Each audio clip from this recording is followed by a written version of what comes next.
नमस्कार बच्चों, मैं राजिका अग्रवाल आपकी साइंस टीचर स्वागत करती हूँ आप सभी का आज की इस क्लास में।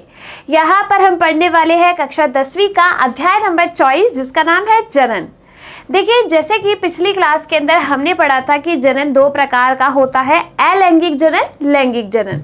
अलैंगिक जनन के बारे में हमने डिस्कस किया था। अलैंगिक जनन में क्या होता है कि केवल एक जनक जो है वो अपने से नई संतान की उत्पत्ति कर सके, उसको अपन कहते हैं अलैंगिक जनन। इसमें दो जनकों की आवश्यकता नहीं होती है, इसमें युग्मकों का निर्माण नहीं होता है, ना ही निषेचन की प्रक्रिया होती है और युग्मनज भी नहीं बनता है, जिससे अपन कहते हैं अलैंगिक जनन। इसकी बहुत सारी विधियों के बारे में हमने बात की थी। बीजाणु निर्माण होता है, किस प्रकार से मुकुलन विधि होती है, विखंडन विधि होती है, इसके बारे में चर्चा कर चुके हैं पिछली क्लास के अंदर। आज की इस क्लास में हम बात करने वाले हैं पुष्पीय पादपों में लैंगिक जनन की। कैसे जो आपके फूल वाले पौधे होते हैं उनमें लैंगिक जनन होता है। अब लैंगिक जनन सुनते ही आपके दिमाग में ये चीज आनी चाहिए कि भाई लैंगिक जनन है यानी कि दो विपरीत लिंगी भाग लेंगे, एक मादा और एक नर। तो पुष्प के अंदर कौन सी ऐसी संरचनाएं होती है जो मादा जनन अंग है और जो नर जनन अंग है? क्या ये दोनों एक ही फूल के अंदर स्थित होती है? क्या ये दोनों अलग अलग फूल के अंदर स्थित होती है? और अगर ये स्थित भी है अलग अलग फूल के अंदर या एक फूल के अंदर, तो कैसे जो है नर जनन अंग से नर युग्मक मादा युग्मक तक जाता है, इसकी चर्चा आज की क्लास में हम करने वाले हैं। तो जब अपन को नर जनन अंग पढ़ना है और मादा जनन अंग पढ़ना है तो उसके लिए पहले हमें एक पुष्प की संरचना के बारे में बात करनी होगी। तो यहाँ पर सबसे पहले अपन बनाएंगे एक बढ़िया सा सुंदर सा फूल, जिसमें आपको सारी संरचनाओं के बारे में मैं यहाँ पर बताने वाली हूँ। ठीक है, चलिए देखिए, सबसे पहले अपन संरचना बनाते हैं जो सबसे अंदर की साइड स्थित होती है बीच में, वो आपकी होती है स्त्री केसर यानी कि स्त्री जनन अंग। ठीक है, जो अपन बात करते हैं जब स्त्री केसर की, तो उसके तीन भाग होते हैं। ये जो ऊपर वाला भाग होता है इसे अपन कहते हैं वर्तिकाग्र, ये जो लंबा वाला भाग है इसे अपन कहते हैं वर्तिका, और ये जो आधारी फूला हुआ भाग है इसे अपन कहते हैं अंडाशय। इस अंडाशय के अंदर ही बीजांड मौजूद होता है और बीजांड के पास ही आपके यहाँ पर अंड कोशिका मौजूद होती है। क्लियर? तो यहाँ पर आपके क्या हो गई, ये हो गई आपके यहाँ पर एक स्त्री केसर की संरचना। ठीक है, ये तो हुआ स्त्री केसर एक पुष्प के अंदर। फिर यहीं से आपके ये नर जनन अंग, जिसे अपन क्या कहते हैं, इसी को कहा जाता है नर जनन अंग को पुंकेसर कहा जाता है। ये क्या है, आपको ये जो संरचना नजर आ रही है ये है पुंकेसर। कभी आपने बचपन में ऐसे हैंडीक्राफ्ट वाले आइटम अगर बनाए हो तो अपन फूल बनाते हैं ना, तो फूल में वो सबसे अंदर ऐसे ऐसे लंबा सा होता है, फिर उसके ऊपर छोटी सी पराग से ऐसे इस तरीके से लगे रहते हैं, उसको अपन उस पेपर के अंदर लपेटते हैं, है ना। तो वही आपके क्या है, परागकण है, उसके अंदर ही क्या है आपके परागकण। उस पूरी संरचना को अपन क्या कहते हैं, पुंकेसर।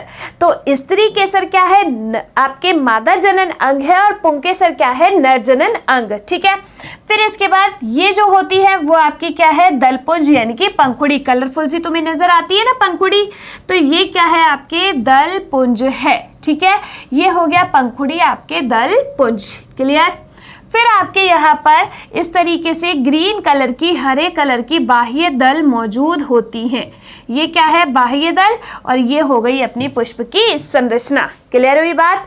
अब इस पुष्प की संरचना में कौन सी क्या चीज है, किसका क्या रोल होगा, किसका क्या कार्य होगा, उसके बारे में अपन बात करते हैं। ठीक है, सबसे पहले तो इसका नामांकन करते हैं। अगर आपसे कभी एग्जाम के अंदर नामांकित चित्र पूछे तो चित्र बना के नामांकन करना ही है, नहीं तो आपके एग्जाम में ये गलत हो जाएगा पूरा। ठीक है, गलत तो क्या, नंबर नहीं मिलते हैं। ये क्या है आपका, इसे अपन कहते हैं वर्तिकाग्र। ठीक है, जो सबसे ऊपर वाला भाग होता है ना स्त्री केसर का, मैं यहाँ पर लिख देती हूँ, स्त्री केसर के तीन भाग होते हैं, जो कि क्या है, स्त्री केसर मादा जनन अंग है। ठीक है, स्त्री यानी कि लड़की, तो यानी कि ये क्या है, मादा जनन अंग, जिसके तीन भाग होते हैं। एक होता है वर्तिकाग्र, दूसरा आपका होता है वर्तिका, और तीसरा आपका यहाँ पर होता है अंडाशय। ठीक है, ये तीन भाग होते हैं किसके, एक स्त्री केसर के। तो देखो सबसे ऊपर वाला भाग जो है ये क्या है, वर्तिकाग्र, ये करेगा अवतरण मंच का कार्य। जब परागकण आएंगे ना तो इसी वर्तिकाग्र के ऊपर गिरते हैं, ठीक है। फिर ये जो लंबा सा भाग है इसे अपन कहते हैं वर्तिका, ये है अपना वर्तिका। और ये जो आधारी फूला हुआ भाग है इसे अपन कहते हैं अंडाशय, इसे क्या कहा जाता है, अंडाशय। इसी अंडाशय के अंदर जो बीजांड मौजूद है ये क्या है, अपना बीजांड। इसी बीजांड के पास अपनी क्या होती है, अंड कोशिका होती है। तो अपने क्या है, ये स्त्री युग्मक ही तो है, ये जो यहाँ पर ये वाली मौजूद है ना ये अंड कोशिका है, स्त्री युग्मक। भाई यही तो चाहिए, एक अंडा ही तो चाहिए अपन को उसके पुंकेसर के लिए, ठीक है। तो यहाँ पर ये हो गई आपके स्त्री केसर की संरचना। फिर बात करते हैं अपन यहाँ पर पुंकेसर की संरचना के। तो पुंकेसर की संरचना में दो भाग होते हैं, एक तो अपना होता है परागकोश, क्या होता है, परागकोश, और दूसरा अपना होता है फिलामेंट यानी कि तंतु, ठीक है। तो ये जिसके द्वारा पुष्प से जुड़ा रहता है इस तरीके से ये लंबा सा भाग, इसको अपन कहते हैं तंतु। तो ये तो हो गया आपका फिलामेंट यानी कि तंतु। और ये जो ऊपर वाला भाग है इसको अपन क्या कहते हैं, इसको अपन कहते हैं परागकोश। इसी परागकोश के अंदर आपके क्या मौजूद होते हैं, परागकण। तो ये हो गया आपका यहाँ पर परागकोश, ठीक है। जो कलरफुल सी चीज होती है, अब देखो पहले परागकोश की बात करते हैं। जो परागकोश है उसके अंदर परागकण मौजूद होते हैं जो कि आपके हैं नर युग्मक, परागकण है नर युग्मक, और आपके स्त्री केसर के अंदर जो अंड कोशिका है वो है मादा युग्मक। अब ये परागकण कहाँ तक जाएंगे, इस अंड कोशिका तक जाएंगे, तभी तो एक युग्मनज का निर्माण होगा, ठीक है। तो अब देखिए ये जो कलरफुल सी पत्तियां होती है इनको अपन क्या बोलते हैं, इनके पूरे उसको कहा जाता है दलपुंज, और इनको अपन क्या कहते हैं, पंखुड़ी, ठीक है। और ये जो बाहर ग्रीन कलर की होती है इन्हें अपन कहते हैं बाह्य दल, और ये आपकी होती है एक पुष्प की संरचना, ठीक है। अब कैसे आपके परागकण जो है स्त्री केसर तक जाएंगे इसके बारे में अपन यहाँ पर बात करेंगे, ठीक है। चलिए देखिए कैसे इसमें लैंगिक जनन होगा। पुंकेसर जो कि पराग बनाता है, पुष्प का नर भाग होता है, ये क्या है आपके पुंकेसर की संरचना है। ऊपर वाला भाग परागकोश, ये वाला भाग तंतु। इस परागकोश की जो संरचना होती है वो द्विपालित होती है, ऐसे दो पाली होती है इसमें, और जब इसको खोलते तो 4 कोष्ठक होते हैं, ठीक है। इसके अंदर ही अपने परागकण मौजूद होते हैं। परागकणों में नर युग्मक होता है, एक फूल में कई पुंकेसर हो सकते हैं, ऐसा नहीं कि एक ही हो, कई सारे पुंकेसर हो सकते हैं। प्रत्येक पुंकेसर के 2 भाग होते हैं, ऊपरी भाग परागकोश कहलाता है जिसके भीतर परागकण होते हैं, और ये वाला भाग जो होता है वो तंतु होता है। ये यहाँ पर एक पुष्प की संरचना है, पूरी मैंने आपको बता दी है। बीच वाला भाग स्त्री केसर जिसके 3 भाग है, वर्तिकाग्र, वर्तिका और अंडाशय, ठीक है।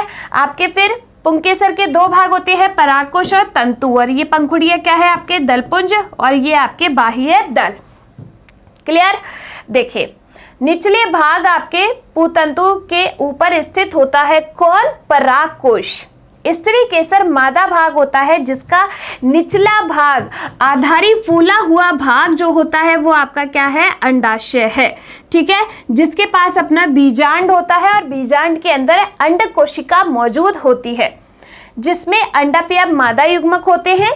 स्त्री केसर के 3 भाग होते हैं, वर्तिकाग्र, वर्तिका और अंडाशय। देखिए इस प्रकार से सबसे ऊपर वाला भाग कौन सा है, वर्तिकाग्र, बीच वाला लंबा भाग वर्तिका, आधारी फूला हुआ भाग अंडाशय।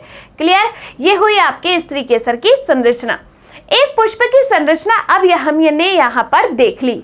अब इस पुष्प में दोनों चीजें हमें पता चल गई, मादा युग्मक भी है, नर युग्मक भी है। अब लेकिन इनका संयुग्मन कैसे होगा, कैसे एक दूसरे को ये मिलेंगे। तो देखिए अधिकांश पौधों में पुष्प में नर तथा मादा दोनों जनन अंग होते हैं, इन्हें अपन क्या कहते हैं, उभयलिंगी। देखो पुष्प के प्रकारों की जब अपन बात करते हैं ना, पुष्प के प्रकार अगर आपसे पूछा जाए कभी भी एग्जाम में पुष्प के प्रकार बताइए तो 2 प्रकार आपको बताने हैं। एक बताएंगे आप एकलिंगी और दूसरा आप बताएंगे क्या, उभयलिंगी। दोनों में क्या अंतर है, देखो एक लिंगी जो पादप होते हैं यानी कि पुष्प जो होते हैं उनमें एक पुष्प के अंदर या तो केवल स्त्री केसर होगा या फिर केवल पुंकेसर होगा, उनको अपन कहते हैं एक लिंगी पादप। जैसे कि मानव की बात करें, एक इंसान के अंदर या तो एक लड़की होती है या एक लड़का होता है, तो हम कैसे हैं, एक लिंगी है। अगर अपन बात करें उभयलिंगी की, तो उभयलिंगी में क्या होता है, एक ही पुष्प के अंदर आपके पुंकेसर भी होगा और स्त्री केसर भी होगा, उसे अपन कहते हैं उभयलिंगी। तो जब एक पुष्प के अंदर दोनों ही संरचनाएं मौजूद होती है उन्हें अपन क्या कहते हैं, उभयलिंगी। कुछ पौधों में नर पुष्प होते हैं जिनमें केवल पुंकेसर होता है और कुछ में केवल मादा पुष्प होते हैं जिनमें केवल स्त्री केसर होता है, इन्हें अपन क्या कहते हैं, एक लिंगी पौधे कहते हैं। क्लियर हुई बात, यहाँ पर एक लिंगी और द्विलिंगी के बारे में समझ में आ गया। फिर देखिए अब होगा कैसे, कैसे ये जो नर युग्मक है वो मादा युग्मक तक जाएंगे। आपने एक चीज नोटिस की, मैं केवल एक ही चीज बोल रही हूँ कि नर युग्मक मादा युग्मक तक जाएंगे। मैं क्यों नहीं कह रही हूँ कि मादा युग्मक जो है नर युग्मक तक आएगा, नहीं कह रही ना मैं ऐसे। तो हमेशा याद रखिएगा कि हर एक केस के अंदर नर युग्मक ही जाता है मादा युग्मक तक, कभी भी मादा युग्मक नहीं आएगी नर युग्मक तक, ठीक है। तो अब ये नर युग्मक यानी कि परागकण जो है वो उस अंड कोशिका तक जाएंगे कैसे। देखो किसी भी चीज को कहीं भी पहुंचाने के लिए हमें किसी न किसी माध्यम की जरूरत होती है। जैसे हमें यहाँ से नानी के घर जाना है तो हम या तो बस से जाएंगे, ट्रेन से जाएंगे या किसी भी चीज से जाएंगे, गाड़ी से जाएंगे, मोटरसाइकिल से जाएंगे, है ना। अब ऐसे ही अब ऐसा तो है नहीं कि पेड़ पौधे चलने लग गए और फूल जो है मटक मटक के जा रहे हैं और मादा युग्मक तक जा रहे हैं और बराबर जाके उसको निषेचित कर दे रहे हैं। ऐसा तो नहीं होता ना कि पौधे एक जगह से चल के दूसरी जगह थोड़ी जाते हैं भाई। तो ये नर युग्मक पहुंचेंगे कैसे, मादा युग्मक तक। तो इनके लिए माध्यम की आवश्यकता होती है। ये जो नर युग्मक है वो या तो आपके वायु के द्वारा हवा में उड़ के, क्योंकि ये बहुत ही हल्के होते हैं परागकण, क्या होते हैं, बहुत ही हल्के होते हैं, तो ये हवा में उड़ के जो है किसी भी मादा युग्मक तक गिर जाते हैं। या फिर पानी के द्वारा, कई बार क्या होता है ये जो परागकण है वो पानी के अंदर गिर जाते हैं, फिर बह के मादा युग्मक तक यानी कि मादा पुष्प तक चले जाते हैं। ज्यादातर जो होता है वो आपका कीटों के द्वारा होता है। अब देखो जो पंखुड़ियां है वो कलरफुल सी होती है, वो अट्रैक्ट करती है पक्षियों को, कीटों को, ठीक है। कीट उन पे रस पीने के लिए बैठ जाते हैं। तो अब ये जो परागकण होते हैं वो थोड़े चिपचिपे होते हैं। जैसे ही कीट उनके ऊपर बैठते हैं तो ये परागकण उनके पंखों में चिपक जाते हैं। अब वही कीट वो तो दूसरी जगह भी जाएगा रस पीने, तो वो जब दूसरे पुष्प पर बैठता है तो उसके पंखों में जो लगे परागकण होते हैं ना वो उस पुष्प की, मादा पुष्प की जो स्त्री केसर है उस पर गिर जाते हैं। तो माध्यम हुआ ना, या तो वायु के द्वारा जाएगा या पानी के द्वारा जाएगा या किसी कीट के द्वारा या किसी जानवर के द्वारा जाएगा। तो केंद्रकों के संलग्न हेतु परागकण तथा अंड अनेक कारकों जैसे कि वायु, जल व कीट द्वारा एक दूसरे के पास लाए जाते हैं। क्योंकि फूल तो चल नहीं सकता बेचारा कि यहाँ से चल के चले गया लाओ मादा पुष्प तक, नहीं ना। पराग कोश से निकलकर परागकण का पुष्प के वर्तिकाग्र पर पहुंचने की प्रक्रिया को क्या कहा जाता है, परागण कहा जाता है। देखिए अब अपन बात करते हैं यहाँ पर किसकी, परागण की। परागण होता क्या है, देखो किसी भी वायु या कीट या पानी, किसी भी माध्यम के द्वारा ये जो परागकण है वो कहाँ तक जाएंगे, स्त्री पुष्प की स्त्री केसर तक जाते हैं। इस प्रक्रिया को अपन क्या कहते हैं, परागण कहते हैं। पहली चीज, अगर आपसे एग्जाम के अंदर परिभाषा पूछी जाए तो परागण क्या होता है, तो एक पुष्प के परागकणों का दूसरे पुष्प की स्त्री केसर तक जाना आपके परागण कहलाता है। क्लियर। कितने प्रकार का होता है, 2 प्रकार का होता है। एक होता है आपका स्वपरागण और दूसरा आपका यहाँ पर होगा पर परागण, ठीक है। स्वपरागण और पर परागण में क्या अंतर है, देखो स्व का मतलब क्या होता है, अपना, पर का मतलब क्या होता है, पराया, ऐसे ही होता है। तो देखो स्वपरागण का मतलब क्या होता है, जब एक कोई अपन ने फूल लिया, एक क्या ले लिया, मान लो मैंने कोई एक फूल ले लिया। अब इस फूल के जो परागकण है, इसी, मान लो कि ये उभयलिंगी पादप है, ठीक है, इसके परागकण इसी फूल की स्त्री केसर पर गिर जाए। स्त्री केसर बीच में, यहाँ पर मान लो परागकण है, वो इसी फूल के पुंकेसर से या फिर परागकण जो है वो इसी पुष्प की वर्तिकाग्र पर गिर जाए तो इसको अपन कहते हैं स्वपरागण, खुद का खुद में ही गिर गया, ठीक है। पर परागण का मतलब क्या होता है? पर मतलब पराया। तो जब एक पुष्प के पराग कणों का दूसरे पुष्प की वर्तिकाग्र पर जाना क्या कहलाता है? पर परागण कहलाता है। क्लियर हुई बात? यहाँ पर स्वपरागण और परपरागण किसे कहते हैं? देखिए इस डायग्राम के अंदर स्वपरागण और परपरागण दिखाया गया है। दो फूल लिए, ठीक है। अब इसके जो पुष्प के जो पुंकेसर से परागकण है वो इसी की स्त्री केसर पर गिर जा रहे हैं, तो इसे अपन ने क्या कहा? स्वपरागण। लेकिन जब इसके जो परागकण है वो इस पुष्प की वर्तिकाग्र पर आ रहे हैं, एक पुष्प से दूसरे पुष्प में आ रहे हैं, तो इसको अपन क्या कहते हैं? पर परागण कहते हैं। ठीक है, तो इस तरीके से परागण के दो प्रकार होते हैं। क्लियर हुई बात यहाँ पर? अब परागकण कहाँ पर आ गए? स्त्री केसर की वर्तिकाग्र पर आ गए। स्वपरागण जब किसी फूल के परागकण उसी पुष्प की वर्तिकाग्र पर पहुंचते हैं, अंड को निषेचित करते हैं, तो वो स्वपरागण होता है। परपरागण में एक फूल के परागकण अपनी ही स्पीशी के दूसरे फूल की वर्तिकाग्र पर गिरते हैं, उसे अपन क्या कहते हैं? परपरागण कहते हैं। क्लियर हुई बात यहाँ पर? अब क्या हो गया? परागकण आ गए कहाँ तक? वर्तिकाग्र तक। अब इसको कहाँ पहुंचना है? अंड कोशिका तक पहुंचना है। क्या करना है? अंड कोशिका तक पहुंचना है। तो देखो जैसे ये क्या है आपका? स्त्री केसर, ठीक है, स्त्री केसर है, ये है आपका अंडाशय, ठीक है। अब इसमें क्या है? ये बीजांड है, जिसके पास यहाँ पर ये दो द्वार कोशिकाएं होती है, ये एक अंड कोशिका होती है, ये आपकी 3 कोशिकाएं इधर होती है, और एक कोशिका जिसके पास 2 केंद्रक होते हैं वो बीच में होती है, ठीक है। इस तरीके से एक जो बीजांड होता है उसके पास 7 कोशिकाएं और 8 केंद्रक होते हैं। 8 केंद्रक कैसे? 3 तो इसके, 3 इनके, 6, और ये जो बीच वाली एक कोशिका है ना उसके पास 2 केंद्रक होते हैं, ठीक है। तो यहाँ पर ये आपके 8 केंद्रक वाली 7 कोशिकाएं होती है। यहाँ पर क्या हुआ? परागकण आके गिर गए, ठीक है। अब ये परागकणों क्या होंगे कि आगे इन परागकणों से एक पराग नलिका निकलती है, उस पराग नलिका में होता है नर युग्मक, ठीक है। अब वो पराग नलिका निकलेगी और निकल के यहाँ पर इस तरीके से इस बीजांड के अंदर प्रवेश करती है, ठीक है, और वहां पर उपस्थित अंड कोशिका को जाके निषेचित कर देती है, ठीक है। अंड कोशिका को निषेचित किया जिससे आपके युग्मनज का निर्माण हो जाता है, ठीक है। तो ये इसी से आपके फिर बीज बन जाता है। देखो आपके वायु, जल, कीट जैसे कारक परागकणों को एक फूल से दूसरे फूल तक पहुंचाने में सहायता करते हैं। परागकण तथा अंड के केंद्रकों के निषेचन अथवा संलयन के लिए परागकण ऊपर बताए गए कारकों में से किसी भी एक कारक द्वारा जायांग के वर्तिकाग्र पर गिरते हैं। जायांग का मतलब यहाँ पे स्त्री केसरी है, कुछ अलग नहीं है, ठीक है। अब देखिए प्रत्येक परागकण एक पराग नलिका बनाता है। जब ये परागकण गिरे तो अभी ये इसमें क्या बनेगी? पराग नलिका बनेगी।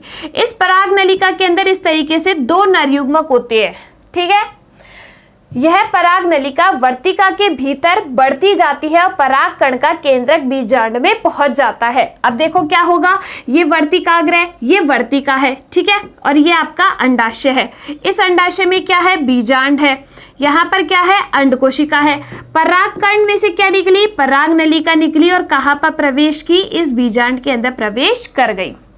निषेचित बीजांड बीजों में परिवर्तित हो जाता है, जो पादपकों के रूप में अंकुरित होकर नए पौधे को बनाने में सक्षम होता है। तो यहाँ से क्या हुआ? युग्मनज बना और ये आपका बीज में परिवर्तित हो जाएगा, रूपांतरित हो जाएगा। देखिए क्या हुआ कि ये परागकण इस वर्तिकाग्र पर गिरे। ये क्या है आपका? वर्तिकाग्र, ठीक है। ये क्या है? वर्तिकाग्र। ये क्या है? वर्तिका। और ये आधारी फूला हुआ भाग क्या है आपका? अंडाशय, ठीक है। ये क्या है? अंडाशय। अब क्या होगा कि यहाँ पर परागकण गिरे, इन परागकणों से ये पराग नलिका निकली नहीं निकली।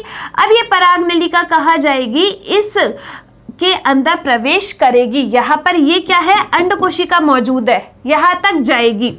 इस अंड कोशिका को जाके निषेचित कर देगी और आपके यहाँ पर निषेचन से क्या होगा कि बीज का निर्माण होगा। देखिए एक बार जब बीज बन जाते हैं तब वे प्रकीर्णित हो जाते हैं, ये जनक पौधे से दूर हो जाते हैं और फिर अनुकूल परिस्थितियां आने पर वे ही अंकुरित हो जाते हैं जहां पर ये गिरते हैं। तो इसको अपन क्या कहते हैं? इस प्रकार से पुष्पों के अंदर जो लैंगिक जनन है वो पूरा होता है। लैंगिक जनन का मतलब क्या है? दो युग्मक होते हैं अलग अलग, वो पास में आते हैं, उनमें निषेचन होता है और फिर जो है आपके युग्मनज बनता है और उसी से भ्रूण का विकास होता है। क्लियर हुई बात यहाँ पर किस तरीके से एक पुष्प के अंदर लैंगिक जनन होता है।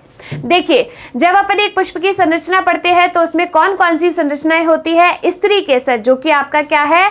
स्त्री जायांग है, जिसमें आपके वर्तिकाग्र, वर्तिका और अंडाशय होता है। पुंकेसर, जो कि आपका नर जनन अंग है, जिसमें आपके पराग कोश और तंतु होते हैं। पराग कोश के अंदर परागकण मौजूद होते हैं। फिर आपके कलरफुल पत्तियां होती है और बाह्य दल होते हैं। जब बात करते हैं स्त्री केसर की, तो अंडाशय जो है आधारी फूला हुआ भाग है, जिसके अंदर बीजांड मौजूद होते हैं। किसी भी कारक के द्वारा, चाहे वो वायु हो, चाहे वो जल हो, चाहे वो कीट हो, इनके द्वारा ये जो परागकण है वो स्त्री केसर की वर्तिकाग्र तक जाते हैं। अब इस प्रक्रिया को क्या कहा जाता है? परागण कहा जाता है। दो प्रकार का होता है, स्वपरागण और परपरागण। स्वपरागण कैसे होगा कि किसी पुष्प के पराग कणों का उसी पुष्प की वर्तिकाग्र पर गिरना स्वपरागण कहलाता है। परपरागण, पर मतलब दूसरा, एक पुष्प के पराग कणों का दूसरे पुष्प की वर्तिकाग्र तक गिरना परपरागण कहलाता है। अब आपके पुष्प भी दो प्रकार के देखे, एक लिंगी और उभयलिंगी। एक लिंगी यानी कि उसमें केवल एक ही चीज उपस्थित हो, या तो नर जनन अंग पुंकेसर या मादा जनन अंग स्त्री केसर। उभयलिंगी एक पुष्प के अंदर दोनों ही पुंकेसर और स्त्री केसर मौजूद होते हैं।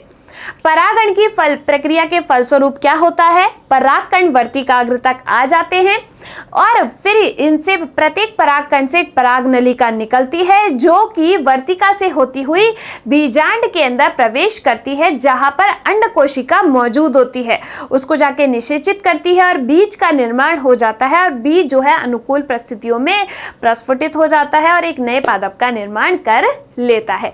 क्लियर हुई बात यहाँ पर? ये हुआ पुष्पीय पादपों में लैंगिक जनन की बात। हम मिलेंगे अगली क्लास में, तब तक के लिए आप लोग खुश रहिए, स्वस्थ रहिए। धन्यवाद।